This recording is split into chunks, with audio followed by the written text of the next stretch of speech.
Tonight we have 5 stories, from topics like the deep web, night shifts, haunted houses, and more. Thank you to all of tonight's writers. Remember to send in your story if you'd like to have it featured. Stories can either be submitted at my subreddit r/slumberreads, or my email that can be found in the description. Be sure to drop a like if you enjoy. Subscribing if you're new is also very much appreciated. Stay safe out there. Enjoy the video. And as always, I hope you all have a great night.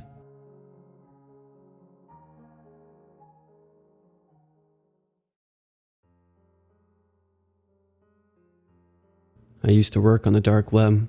I won't get into how I came into this line of work. My job simply consisted of tracking down people I was paid to find, kidnapping them, and bringing them to a specific location. I never concerned myself with what would happen to those people afterwards, but from what I understood, they'd usually be put into the slave trade or held for ransom. After years of doing this kind of work, I eventually became desensitized to it. To me, it was just another day at the office. The only difference was that this paid much better. I should also point out that I didn't work alone. I had a partner that helped me. For the sake of this story, I'll call him Sam. Sam and I met through the dark web forums about 3 months after I started my work. He was much more experienced in kidnapping people from the dark web than I was, having done it for several years. But as he was getting older, he realized the job was too difficult to do on his own anymore. After talking for a while, we eventually agreed to work together.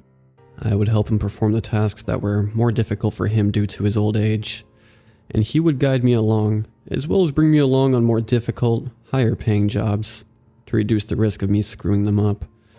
After meeting, we quickly realized we were a good match. It only took a few weeks to get into a groove.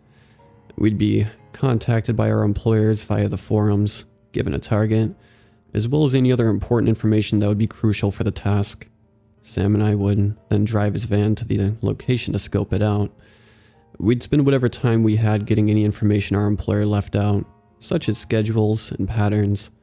Then, we would decide on a date, time, and location, then secure our target and bring them to a specified drop point given to us by our employer. We'd be paid, then move on to the next job. We did our job like clockwork. As horrible as the job was, we were really good at it. We eventually got to the point where we could secure a target within a matter of days. We soon were able to live comfortably. Of course, we weren't stupid enough to grow complacent.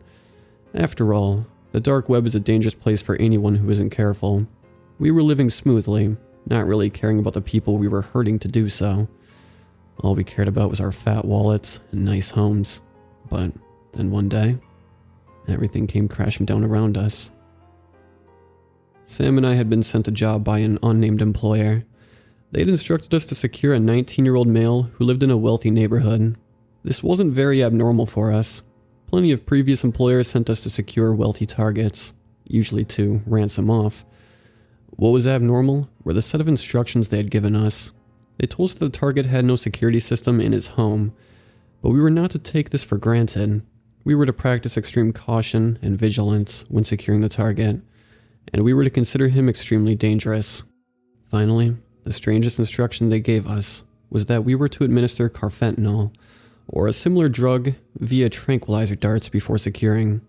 It wasn't the fact that our employer wanted us to tranquilize our target that was strange. We had done it to plenty of previous targets before.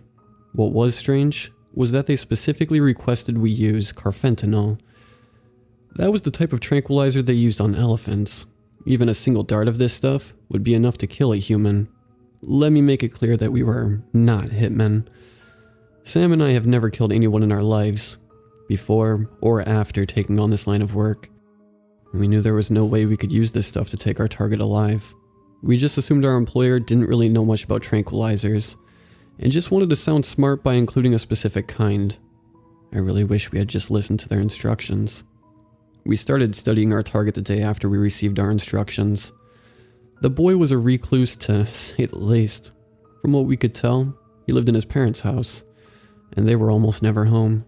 He spent pretty much every day indoors, doing whatever he wanted to pass the time. Reading, playing video games, watching TV, typical teenager stuff. For the life of us, Sam and I couldn't find a single reason to consider this kid intimidating, let alone dangerous. He seemed to live an extremely sheltered life and had more than likely never been in a fight before. But we had a job to do, and we had to follow the rules we were given the best we could. On the night we went to extract, we parked our van just outside the kid's home.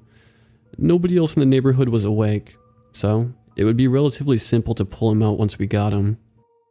Sam sat up front, while I laid in the back of the van, aiming the tranquilizer rifle through the back doors. The way the van was parked gave me a perfect vantage point to the kid's house. Also, in case you're wondering, I wasn't using carfentanil, opting to use a weaker drug that wouldn't kill a human being. I wasn't concerned about our employer being upset. Their instructions weren't followed exactly, unless they were planning on testing the kid's blood when they got him. There wasn't any way they would know. After 30 minutes of waiting, the kid appeared in the kitchen window. We weren't too far away, so the amount of detail I could see through was very high. He had a mop of wavy blonde hair, a splash of freckles on his nose and cheeks, and piercing emerald green eyes. He was pouring himself a glass of water when I tagged him. His reaction was surprisingly tame. He jumped from surprise at the dart that entered his neck, but he didn't scream. When he pulled it out, he didn't look scared or confused. If anything, he only looked annoyed, as if he had just swatted a mosquito that had landed on him. Then he turned his head and looked right at me. I had been doing this job for about 4 years at this point, and I had seen some freaky shit. Sure, most of it was when I was browsing the dark web, but nevertheless, there was almost nothing that scared me. The look this kid gave me freaked me out. It's hard to describe exactly what his expression was as his eyes burned into me, but the best way I could describe it was an expression that said, "I dare you to come for me. You won't like what'll happen if you do." After that, the kid turned off the kitchen light and walked out of view. The van shook as Sam opened the door and hopped out, walking around to me. He had a body bag in one hand and a flashlight in the other. "All right, partner, you ready to do this?" he said calmly. I don't know if he saw the kid's expression or not, but if he did, he wasn't showing it. Yeah, let's go," I said, packing away the rifle and grabbing my own flashlight. Christ, this is a nice house. Sam said absent-mindedly, "This is one lucky kid. I know it's not what we normally do, but maybe we could rob the place while we're here. Yeah?" I didn't respond as we walked towards the house. I picked the lock to the back door, and we stepped in quietly. All the lights were off, and the place was dead silent. First, we went to the kitchen. We both knew the kid probably wouldn't be there. Tranquilizers take a while to kick in, and if he had walked away after getting tagged, he'd probably be somewhere else in the house. We were right. The kitchen was empty, without any dishes or food on the counters, save for the half-full glass of water. We continued searching the house, but it became quickly apparent that something was wrong. No matter how hard we looked, we couldn't find the kid anywhere. He should have fallen unconscious by now, the tranquilizer having long since taken effect. But he was nowhere to be seen. "Are you sure you hit the damn kid?" Sam hissed at me after several minutes of fruitless searching. "I swear if you screw up this job because of crappy aim, I'm gonna kill you." "I know I hit him," I snapped. "I even saw him pull the dart out." "Well, and where the hell is he?" Sam asked. He couldn't have gotten far, not with that tranquilizer in him. Our argument was cut short by a noise coming from the other side of the house. It sounded like multiple thuds in quick succession, like someone was loudly stomping around. The noise continued for a minute, moving around the house, before finally stopping. Sam and I quickly split up to investigate. We weren't sure about where the noise was coming from, and we didn't want to risk our target getting away. I walked back through the kitchen to the living room. I was about to move on to the next room when something caught my eye. On the floor was a pile of fabric. When I looked closer, I found that it was a pile of clothes. I recognized it as the clothes the kid was wearing. By the looks of it, he had stripped completely naked and left his clothes here. I had no idea why he did this. Stripping naked didn't really give you a tactical advantage when trying to escape a kidnapping. At least, not one that I could think of. Taking off your shoes could make your footsteps quieter, but taking off all your clothes wasn't really necessary. I was trying to think of a good reason for the kid stripping when my thoughts were interrupted by a blood-curdling scream coming from the other end of the house. I instantly recognized the voice as Sam's. I ran as fast as I could to where the scream came from. When I got there, Sam was laying on the ground in the hallway. From where I was standing, I couldn't see any more than his upper torso, arms, and head. He was clinging to the wall for dear life, while something in the hallway that I couldn't see pulled and wrenched at his legs. Whatever it was strong and determined to pull Sam loose. I bolted forward, desperately trying to help my partner get free. I didn't even make it halfway before Sam lost his grip and was pulled out of sight. He was screaming and crying, begging me to save him. When I rounded the corner, whatever had him was pulling him through the basement door. I only saw Sam for a split second before he was pulled down the stairs to the basement. I ran to the door, flicking the light switch on. Nothing happened. Someone had shut off the power to the house. I was caught between praying that this thing was alone and praying that it wasn't. If it was alone, that meant that we wouldn't have to deal with anybody or anything else. But that would also mean that it was smart enough to know to shut off the power in order to get the upper hand. I was shaken from my thoughts by the realization that Sam had stopped screaming. I seriously considered making a break for it and leaving him behind. It was easy to assume he was dead, but even horrible people can make friends. And as much as I wanted to deny it, I had formed a bond with Sam over the years working with him. I couldn't bring myself to leave him behind. So, scolding myself for being stupid, I made my way down the stairs. When I got to the bottom, I expected the basement to be silent.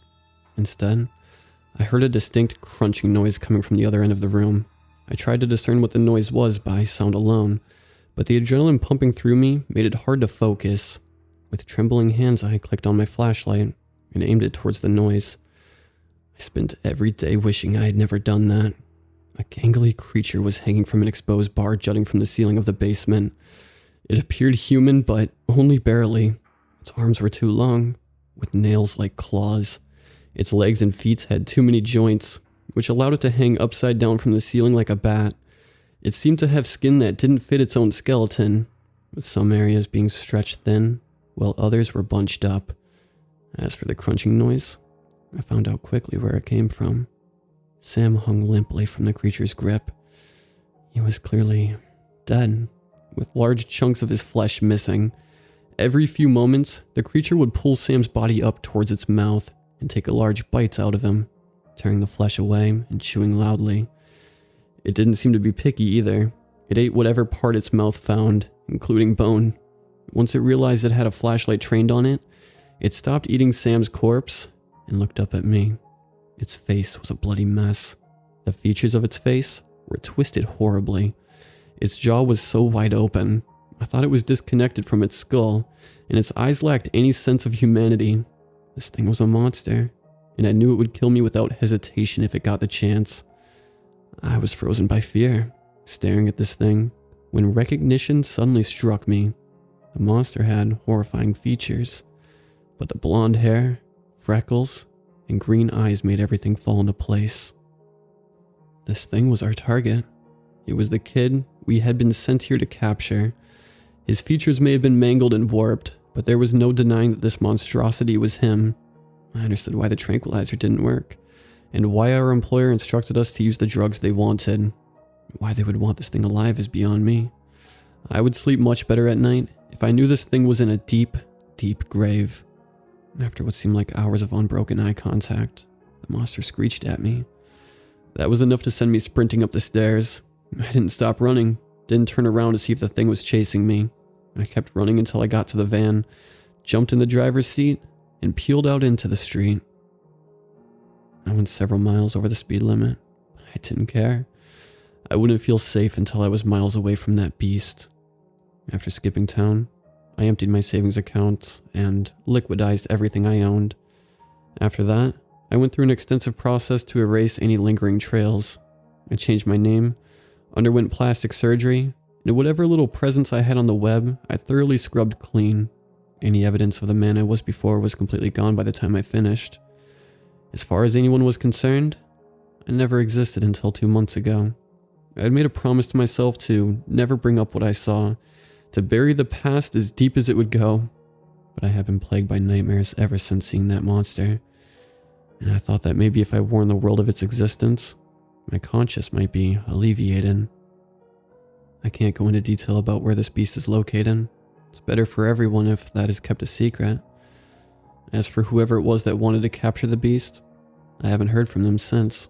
In all honesty, I'm actually glad we didn't succeed in capturing it. I don't want to find out what their plans for the monster were when they got it.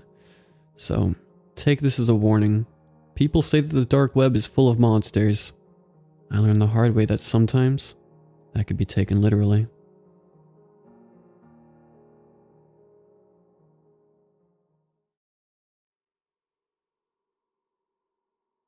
My name is Yuri. I'm 27 years old, and I have a daughter named Alexa. My wife passed away a few months ago, and I've been trying to find a steady job, but it's been difficult. I mostly do occasional odd jobs to support my daughter, but lately, I haven't been able to find anything. I was on a forum for people who needed help with various things, and I saw something that interested me. It was a post from someone saying that they had a position open for the night shift, and they were willing to pay $20 an hour. I know it seemed too good to be true, and it did seem a little sketchy at first, but I needed the money desperately. The post had a link for an email address, so I clicked it, and told them that if the position was still open, I was interested in applying. About 20 minutes later, I received an email from the person, and it read as follows. Hi. Yes, the position for the night shift is still open. Thanks for replying. I was honestly worried that people would think that my post was a scam, but I can assure you it's not. I need someone who can follow instructions and not ask too many questions. If you're still interested, meet me at this address on Monday at 5 p.m. and we can have an interview. I admit something felt off about all this, and I should have just left it, but for some reason, I felt like the person was being sincere with what they said. Monday arrived, and it was almost time for the interview. I had hired a babysitter to watch Alexa for the night. I got in my shitty car and made my way to the address mentioned in the email. After half an hour, I finally arrived at the location. It was a bit far from the city. The building was 6 stories and didn't have many windows. There weren't any logos or signs besides the address on the building. The parking lot was massive and only had 3 cars. I parked as close to the building as I could, took a deep breath, and got out and walked to the door. It was an automatic door that opens when you get close to it, but didn't open when I was near it. I saw a secretary and waved at her.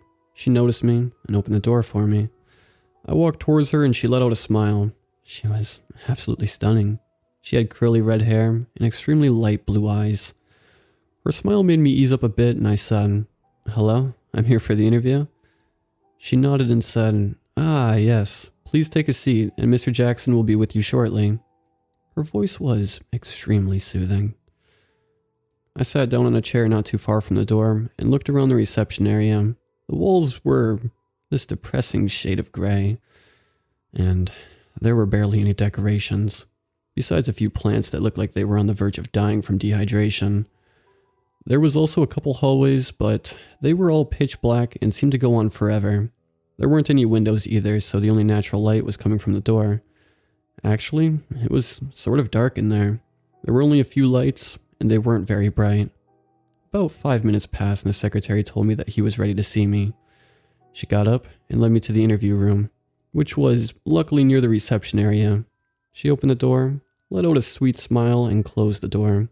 I walked up to Mr. Jackson and shook his hand. He was a pretty tall guy, maybe about 6'4", and absolutely towered over me. He was also bald and had a short beard. He let out a smile, and we both sat down.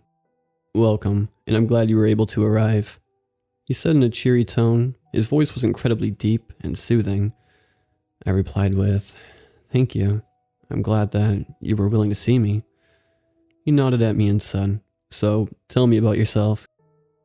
He has a somewhat intense stare.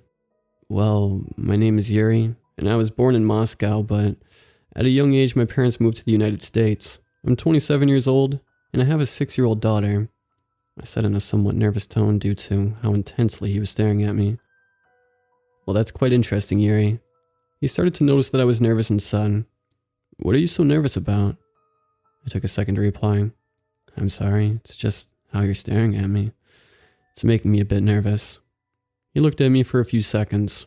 I noticed that he didn't blink the entire time I was talking to him. I'm sorry.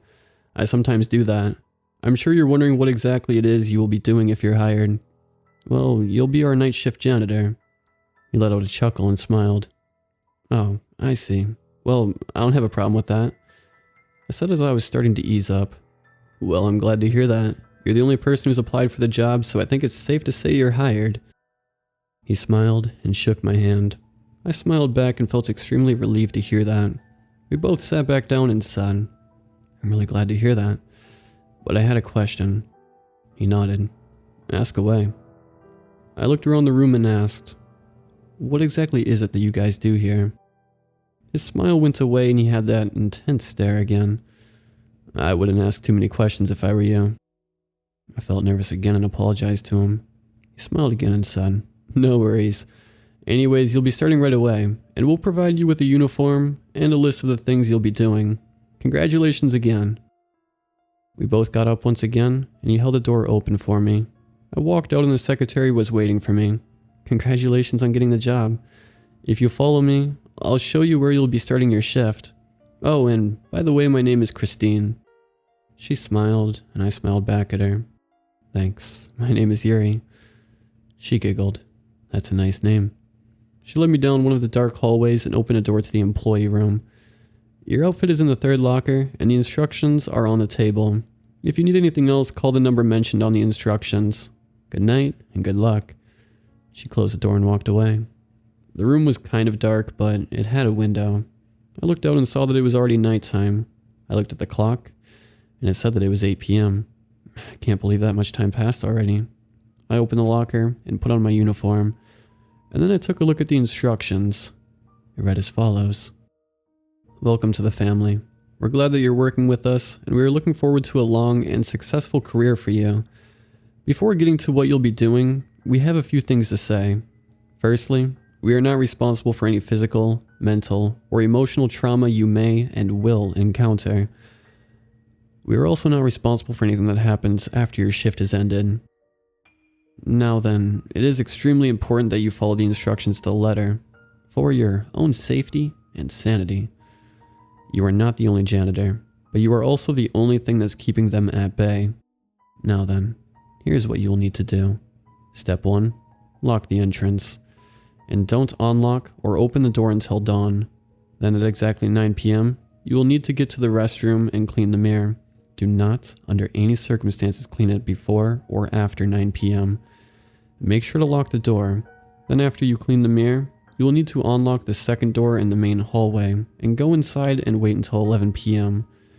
You may hear something knock and try to open the door. Make sure you lock it and do not open it for any reason, no matter how much it screams or threatens you to open the door. Step 2. After 11 p.m. you will need to quickly make your way back to the kitchen. Turn on the first 2 lights and clean the floor and empty the fridge. If you hear growling or see the 2 white eyes, do not acknowledge them and keep cleaning. She will leave you alone as long as you ignore her. Step 3. After you clean the kitchen, move as fast as you can to the third hallway and lock the door at the end of the hallway. It is a matter of life or death that you lock the door before 12 a.m. If you don't, then you're screwed. After you lock the door, use the flashlight provided and quickly turn around and flash it down the hallway. Make sure you close your eyes before doing something, and keep flashing for 30 seconds. Make sure you do not open your eyes before the 30 seconds pass. Step 4. This is the most important step. At exactly 12:30 a.m., make your way back to the employee's room. Go to the door in the back and enter the following code, 2598. You won't have much time before he tries to get you. Once you're in the room, stay there until dawn. There will be a few cameras in the room. Watch them and make sure nothing goes wrong. The cameras are positioned on different floors, and there is one that's positioned outside the security room. Some various things to know also is that the reason you need to move quickly is that there is something that lurks in the building, and it's not like the others. I don't know exactly what it is, but you don't want it catching you. It can't stand light, so if for whatever reason you see it, you may only have a couple seconds to use your flashlight before it kills you. Again, welcome to the family. I was honestly in shock. What the hell did I get myself into? This had to be a joke, but somehow I knew it wasn't. I looked at the time, and it was 8:58 p.m. I quickly opened the door and made my way to the restroom. Looked at my watch, and it was now 9 p.m. I locked the door, got some cleaner, and a rag and started to clean the mirror. I heard something trying to open the door and it let out a high-pitched scream.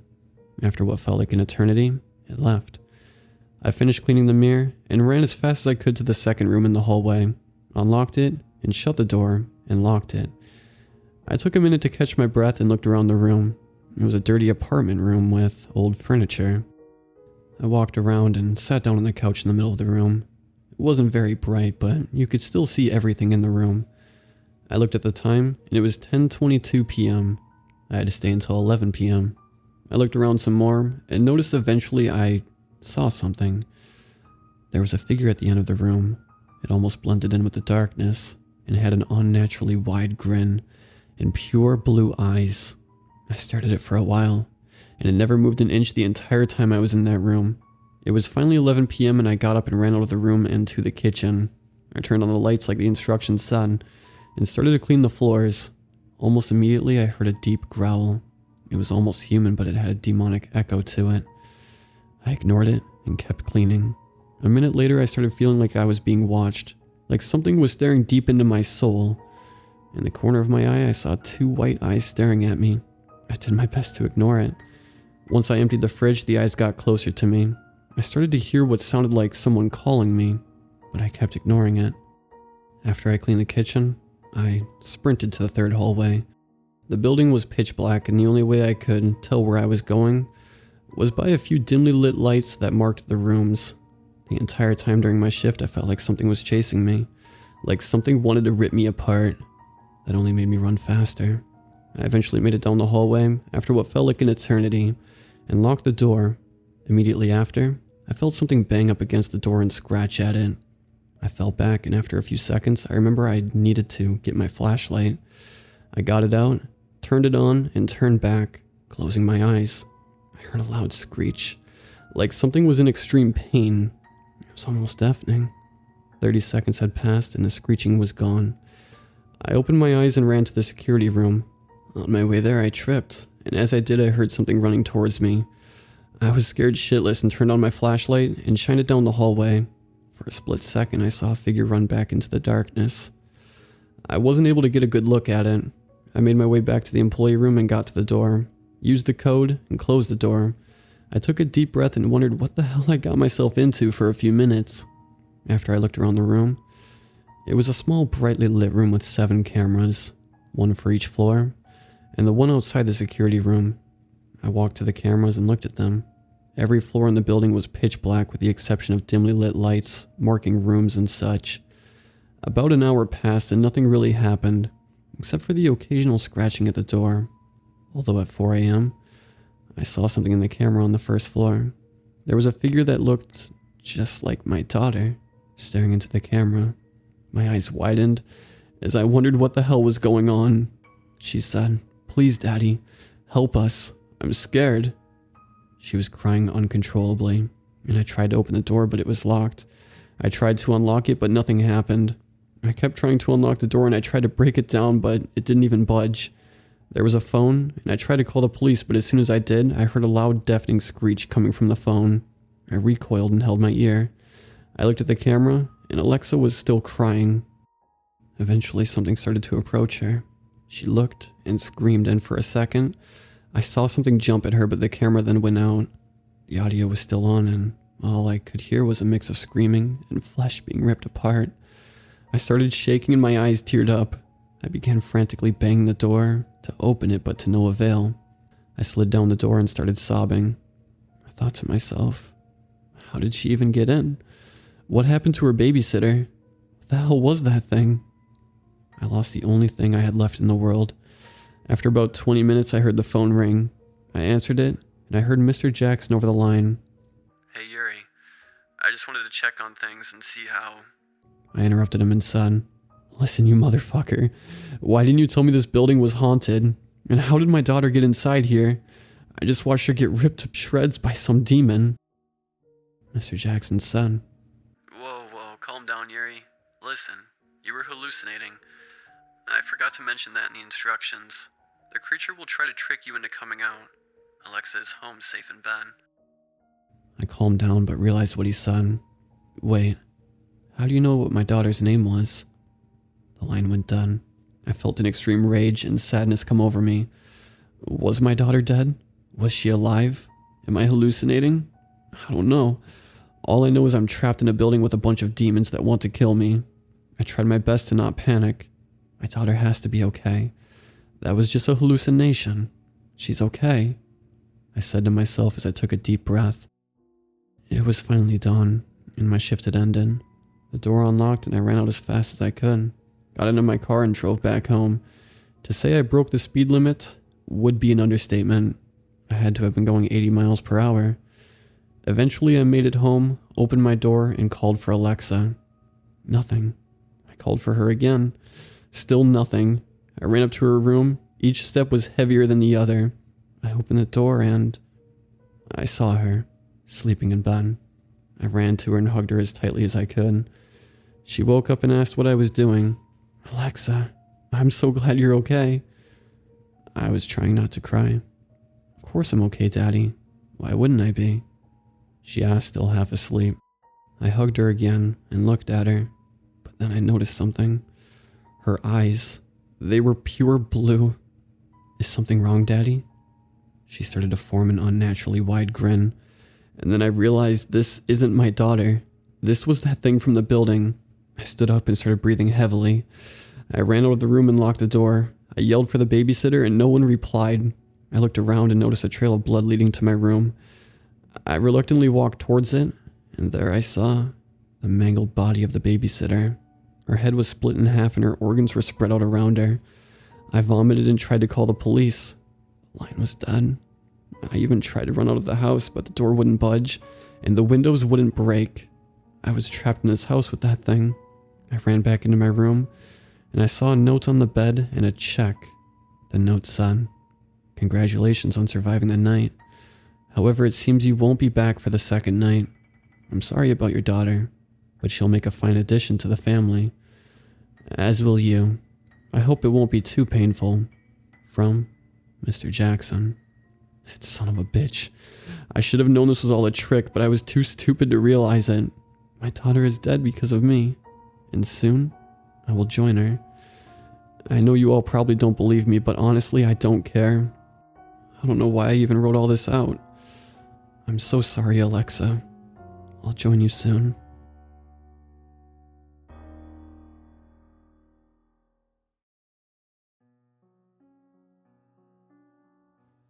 It started with the old ghost stories.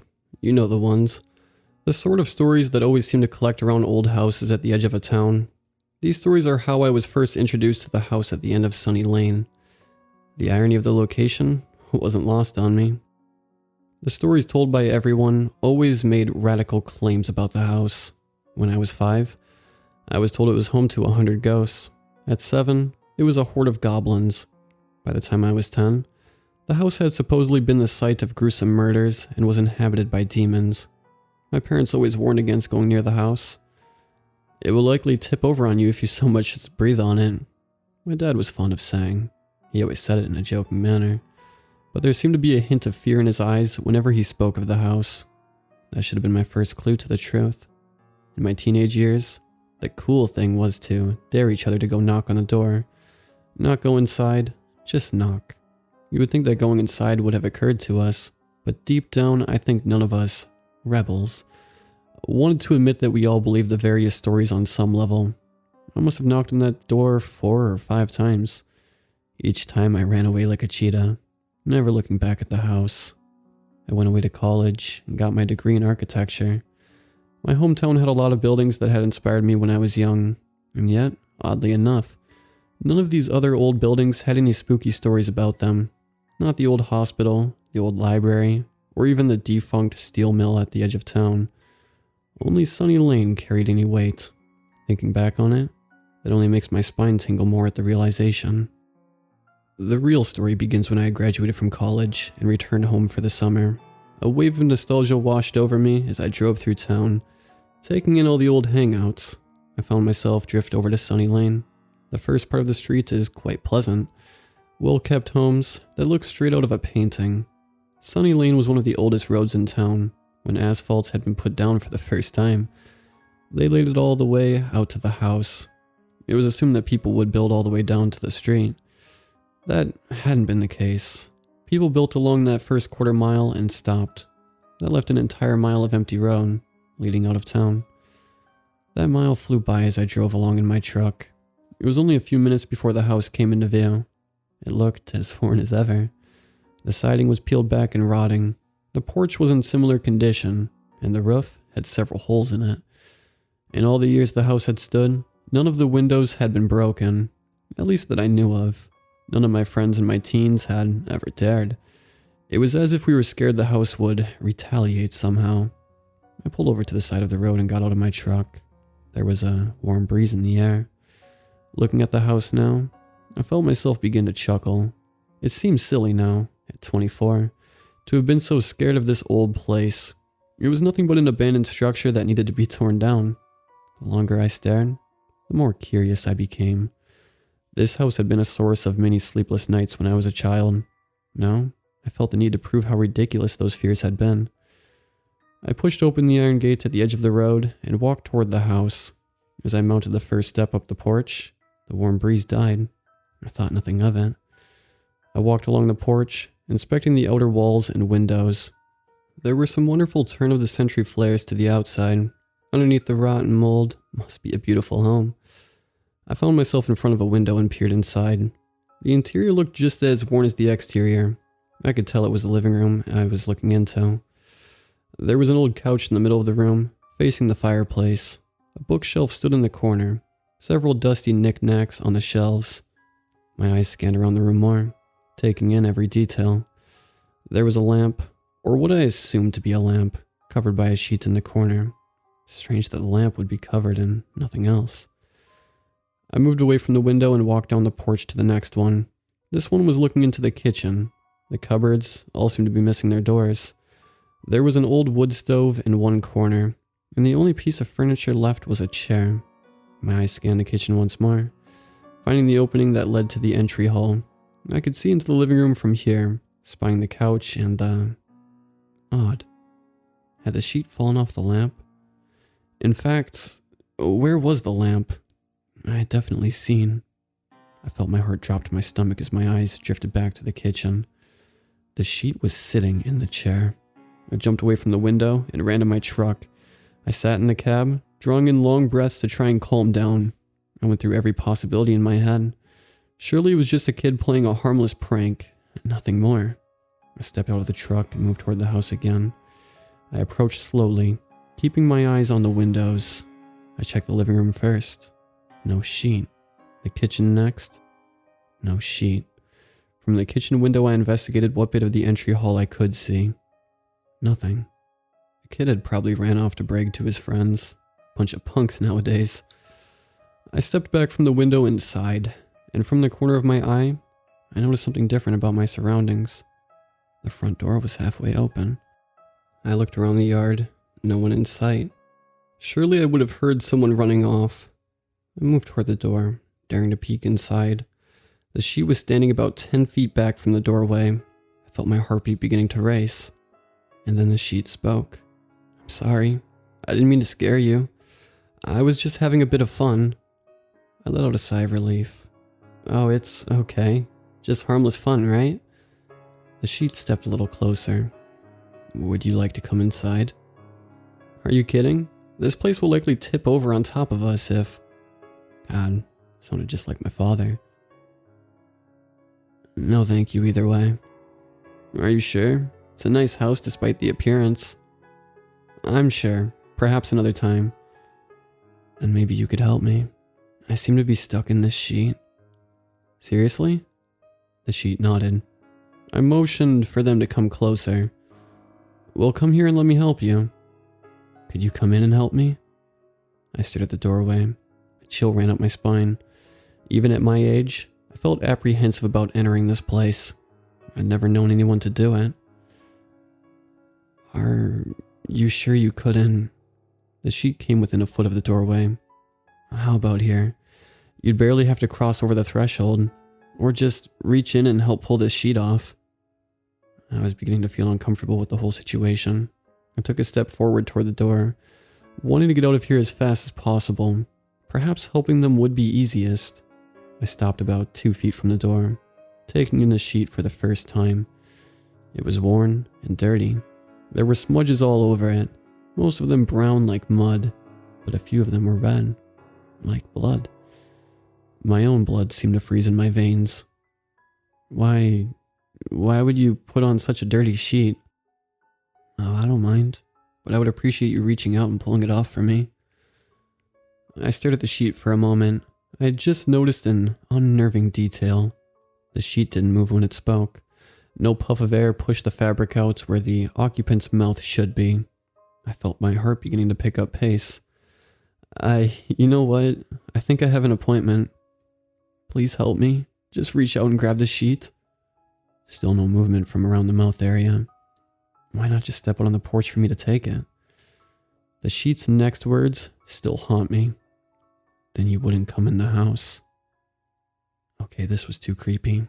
I was thoroughly freaked out and ready to hightail it back home. I took a step back and forced a chuckle. How silly. Why do you need me to come inside? The sheet was right at the threshold now. Haven't you always wanted to come inside? There are so many stories about what lives in here. Wouldn't you like to know the truth? I looked past the sheets into the house. Looks pretty normal. Nothing out of the ordinary. The sheet seemed to shake its head. Oh, but there is something very special about this house. I promise it's unlike anything you've ever seen. I took another step back as my gaze returned to the doorway. The sheet had taken a step to the side to give me space to enter. Not wanting to look directly at the face of the sheet, my eyes drifted downward toward the floor. And that's when I noticed the blood. A pool of blood oozing out from under the sheet. And the pool had stopped at the threshold, held back by some unseen barrier. I looked up one last time to discover an arm sticking out from underneath the sheet, and a gnarled, jet black hand at the end of it motioned inward. Won't you come in? I'm ready for supper. After that sight, I raced away from the house as fast as my feet would carry me. I never went near Sunny Lane after that, and when the summer ended, I moved 1,000 miles away. That was 3 years ago now. But every so often I feel this eerie pull at my very soul, like something is calling to me. My blood runs cold when this feeling occurs, and I feel as if something is wrapped around my neck, something waiting to take hold of me, like a hook or a noose, or a black hand waiting to pull me inside.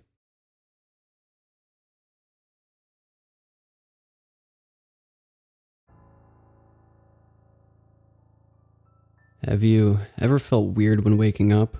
I'm not talking about waking up in a weird position and having an entire soreness thriving in your body. Like, have you ever woke up feeling like you had got up that night and did something you would never do?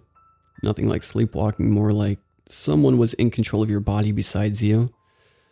I believe I had this type of experience, or at least I think I have. To this day, I continue to think about those strange nights I had.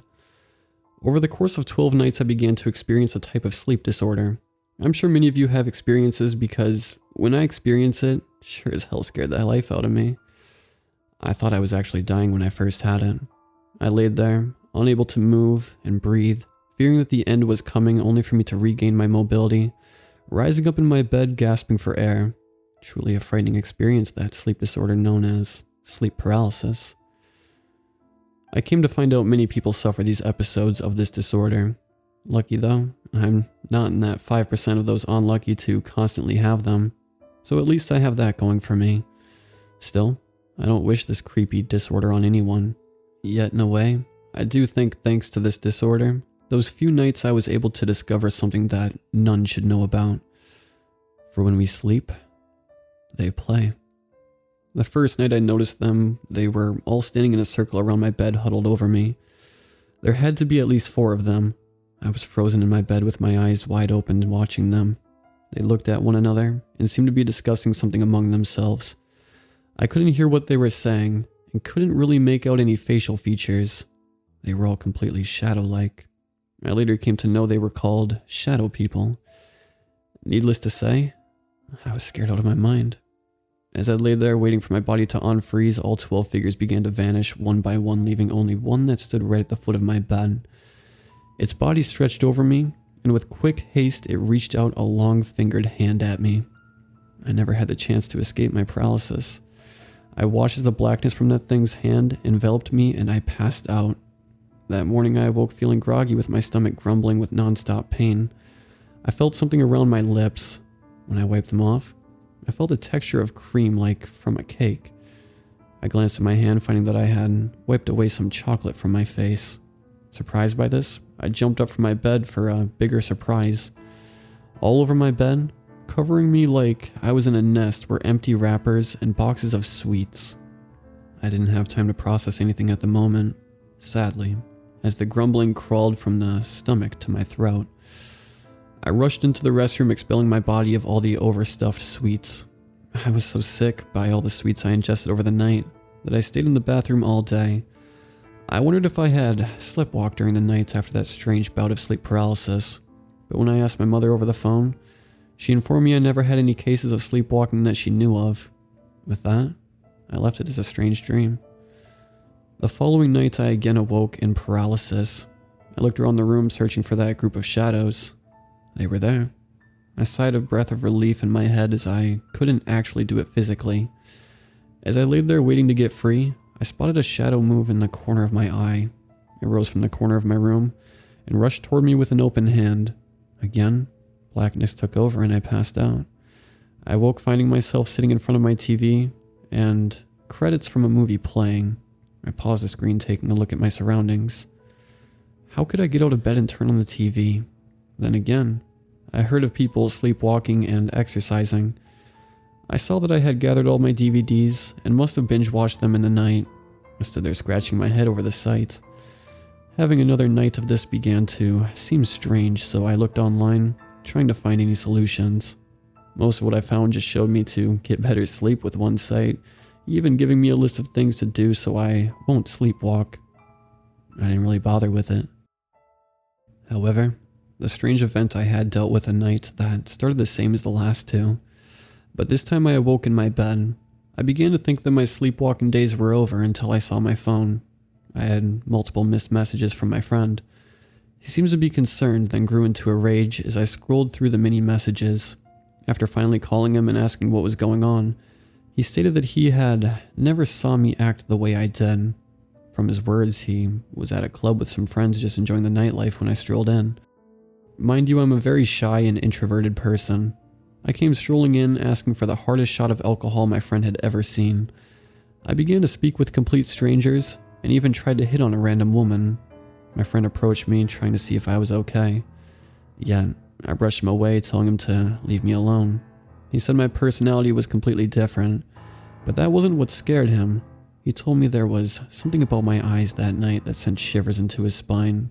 My eyes, he said. My eyes seemed to be someone that wasn't really there. I know it sounds weird, but that's how he put it. I began to freak out, fearing that was happening to me. Did I happen to have an undiagnosed mental condition? Or was I just losing my mind? Either case, I went to check out only to find I was healthy with no underlying health conditions. I started to closely question my previous nights. Just what were those shadow people that visit me? Did they want something from me? That night I went to bed and never experienced a sleep paralysis episode. That next morning, I felt great, as if a weight had been lifted off of me. Yet my phone was lined with a log of a number continuously. I've never seen this number in my life, so who was it? I called the number both curious and fearful of what it might be. An upset woman picked up, asking, "Why am I calling again?" I told her I was sorry, and that I had happened to lose my phone and wondered who this number was. She informed me that she didn't like games and hated that someone would try and pretend to be her dead husband. She abruptly hung the phone up. Dead husband? I couldn't believe. No, I didn't want to believe it. Did another one of those things come to me in the night? Have I been visited by lingering souls in my nights? And why would they want to use my body? All of the questions rushed into my head, turning it into mush. I sat down trying to calm myself and think about this rationally. Though what she said, if it was true, then maybe her dead husband came back through me, wanting to say goodbye, or at least hear her voice. I would like to say that those 4 experiences were the end of my strange nights, yet sadly I did have one more night, It happens a month after my past experiences. I woke up in a state of dread as if something had lingered in my room. It sent every emotion flowing through me. The darkness seemed much darker. I watched as a faint outline of a tall person stood at my bed. I watched as they towered above me. Unlike the others who reached out a hand toward me, this one did something that still haunts me to this day. A long and wide white smile formed on its face, stretching from one side to the other. The sight of it was so horrifying that I tried to scream, though it only came out as a whimper. I watched as the darkness soon took me over. I felt my body get taken over by this thing, and watched as my sight left me. I hover in a strange place of darkness, fearing this was truly the end. As I waited and waited, I felt a sudden force shoot through me. That is when I woke back up in my living room on the couch. I gasped the loudest I had ever done. I searched the room, fearing whatever it was could still be here, yet I felt nothing. I glanced down at myself, seeing I had been dressed in a fine black suit with a red tie. I rushed in my bathroom, looking over myself in the mirror. My hair had been gelled and slicked back. I looked like a professional businessman. Stepping back into my living room, I saw a small piece of paper folded with something making it bulge in the middle. I carefully unfolded it to find a single black candy in a clear plastic wrapper. I looked at the paper, seeing someone had written a note, yet it wasn't just someone, it was me. It was clearly my handwriting. I sat down with the candy in one hand and the note in the other. I read over the note. Below is what was written on it. Hello there. Sorry for the intrusion, but I was in a hurry. Sadly, an old friend of mine was passing away, and the only thing I could do to visit him was use a physical body. This was the only way I could say goodbye, as on my part, I can't go with him to the place he is destined to go forth to. Family drama, that's all. As thanks for using your body, I left you my favorite type of candy. I do hope you enjoy. I couldn't believe what I had read. Not only did this resolve my suspicions of my body being used by strange entities, I even had one to thank me for it. I'm glad he didn't really use it for other purposes other than to say goodbye to his friend. Hearing that, I began to feel relieved and a little sad. I guess in the end, those who live this existence still wish to hang on to life and try whatever they can to relive it before passing on. Though I wonder, what was that dreadful feeling I got from that last entity? I wonder how many more are out there having their bodies used by these entities. Or is it just a select few? I don't know. And we'll leave this on this forum for all of you to discuss and think about. However, there is one thing I do know about that last entity. Whoever, or whatever it may be, really loves the taste of licorice.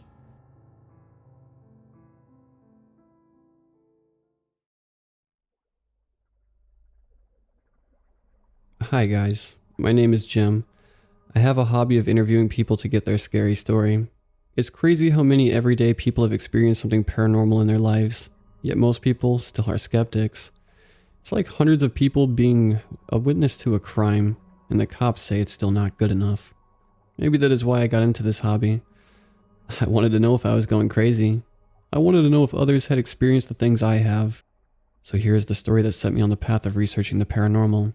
Part of me hopes I'm just crazy. I hope the things I saw that night were because of a chemical imbalance in my young mind. Because the alternative is too terrible to consider. If I'm not crazy, then the knocker is real. It was back when I was around 15 years old. I lived deep in the woods with my parents in Freedom, Pennsylvania. Freedom was a small town northeast of Pittsburgh. Not a lot of people, and not a lot to do. Just a lot of forest. If you wanted to do anything, you had to drive to a neighboring town to find it. And that's what my parents were doing that night. They both worked hard and rarely had time for themselves. So when a close friend was having his birthday party in a bar out of town, my parents decided to have a little R&R time. They trusted me and knew I was responsible. They were going to be responsible too and stay at a motel if they drank too much. So I knew I had the house to myself for the night. Besides, I had told my best friend Jason to come over for a night of wrecking noobs on Call of Duty. Even though I had talked to him at school, I decided to call him to remind him. I had just gotten off the phone with him. He said he was 30 minutes out when I heard 3 heavy knocks at the door. They sounded heavy and ominous. I figured it was Jason pulling a prank on me. He must have been out front when I called him. Now he was pretending to be a killer on the loose, like in the movies. I opened the door with a smile on my face, expecting to see Jason jump out at me, but nobody was there. It was already getting dark, but I tried to look out into the woods. I didn't see his bike or anything. "I'm going to lock you out here, idiot," I yelled out into the darkness. I waited a minute for him to come around the corner, or out of the woods. Nothing. I pulled up my phone and activated one of those tracking apps you and your friends can download. I saw my icon at the house, my parents all the way in another town, and Jason just leaving his home, at least 20 minutes out. I quickly noped out and walked back inside to shut and lock the door. I tried to imagine what could have made such a loud knocking noise. My mind went to killers with chainsaws and butcher knives, but I tried to say it was an animal or a bird. None of it made sense though. I had the thought to lock the back door, and just like something read my mind, 3 heavy knocks came from the back door further behind me. I spun around to listen. I listened for the sound of the door opening. I figured I might have to run out the front door, depending on whatever was coming into my house. After an agonizing minute of silence, I worked up the courage to walk into the kitchen where the back door was located. I peeked around the corner to look out the glass window of the door. I couldn't see anything. I mean, it was pitch black outside my house. I knew night hadn't fallen yet, and I should still be able to make out the trees. But it was like a black curtain was draped over the outside windows. I looked around for an explanation of what I was seeing. I like to keep the lights on, and they were on in the kitchen. Maybe the inside lights were putting a blinding glare on the windows so I couldn't see outside. I reached over and shut off the kitchen lights. The whole room went dark and my eyes adjusted to see dark blue skies above the trees outside. But for an instant, my eyes made out a dark figure standing by the back door. I blinked and jumped back in surprise and flicked back on the lights, and it was gone. At this point, I still thought my mind was playing tricks on me. There was an uneasy feeling in my house now. I felt like something could jump out at me at any moment. I didn't know what to do. I sat there and considered calling my parents, but what would I tell them? A soft knock came from the door again, snapping me out of my contemplation. I turned to stare, wide-eyed at it. This knock was different. Maybe it was Jason. All I know was I wasn't going to answer the door until I knew who was out there. I flipped out my phone and opened the tracking app. Jason's icon was gone. What happened to him? The knock came louder. I felt my blood run cold. Had something happened to my friend? "Jim, bro, what's up? Open the door." I heard the familiar voice of my friend say. It was him. Or it was something that sounded like him. "Why didn't you just call my phone when I didn't open the door?" I yelled back. There was a pause. "Because the battery is dead. Now let me in so I can charge it, or my mom will freak out," Jason said. I figured this made sense and went to open the door. I was relieved when Jason pushed in and gave me a crazy look. I told him about the knocks and how scary it was. He acted like I was trying to set up a prank to scare him and didn't trust me. "You know I can't deal with that ghost stuff," he said. "You better not have Brian hiding somewhere around here ready to jump out and scare me. I'll punch him in the face, I swear." I told Jason our mutual friend Brian was grounded for the next 2 weeks, or I would have invited him as well. It was just us two tonight. I quickly forgot about the creepy knocking as me and Jason set my bedroom TV and Xbox up next to the big screen in the living room. We found our usual group of friends already online and started playing. We were having a great time. Jason and I were wrecking shop in doubles. There was the unavoidable exchange of trash talk between friends and frenemies through our headsets. This fun went on for a good hour and a half. Me and Jason both decided to go grab a couple of Mountain Dews in the fridge in the garage. When we got to the kitchen after grabbing some Mountain Dews, we decided to sit down for a little bit in the kitchen. As we were sitting down, I heard someone or something knocking on the front door. I asked if Jason heard it too, but he shook his head no. A couple minutes had passed when Jason asked me, "Do you hear that?" I did not know this, but he was hearing scratching coming from the back door. "What's up?" I asked. "Did you see my ghost?" I joked. I was already over the scariness from before. "Shut up, dude," he whispered harshly at me, his eyes still in the kitchen. "Let's just play. Turn up the volume." We did continue playing, but Jason was playing like crap now. Something had thrown his mojo off. When he accidentally team killed me, I threw off my headset dramatically to turn and look at him. He wasn't looking at the game or me. He was looking at the kitchen. Okay, I'd had enough. "Jason, what happened in there?" I asked with all seriousness. He just stared into the kitchen a moment longer before turning to me. I heard someone calling me. It was quiet. It kept telling me to let him in. It was coming from outside. I saw him blink, and there was moisture in his eyes. It sounded like my dad, Jim. It sounded like my dad's voice. I couldn't breathe for a moment. Now I realized why Jason was so upset. Jason's father had been dead for 3 years. It was around 3 a.m. now. We both wanted to go to bed, but we were a little on edge with Jason hearing his father's voice. I don't know how, but we somehow managed to fall asleep. Jason was the first one who woke up. When he awoke, he felt something on his arm. He claimed it didn't hurt, but when he lifted up his arm, he saw 3 scratches on it. It looked as if a cat had scratched his arm while he slept. Needless to say, Jason went home after that. When Jason went home, I saw something on the ceiling that sent shivers down my spine. On the ceiling, something wrote, "Knock, knock, knock." I decided to call Jason later that day to see if he was okay. However, I was met with his mother's voice. His mother told me that Jason was nowhere to be found. A couple hours passed by and I got a call from Jason's mother. She said that they found him, but he wasn't the same. They decided to put him in a mental hospital because they thought he was unstable. I'm going to visit Jason in the mental hospital. I really hope that he is okay. I don't want anything bad to happen to my best friend.